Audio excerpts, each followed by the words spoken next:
الرخص والهمة والبشاشة.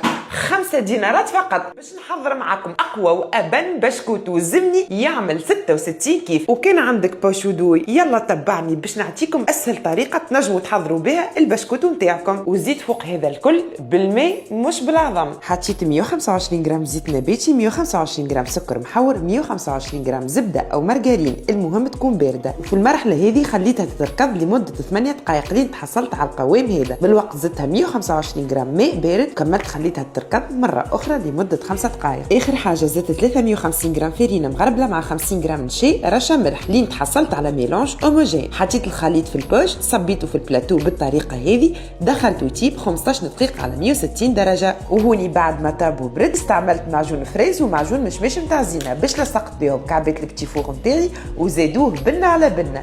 آخر حاجة زينته من الفوق بشوية شوكولا، رشيت عليه شوية فاكهة. وهذا البتي فور نتاعي حضر، نودكم ولا نشهيكم بالبنة.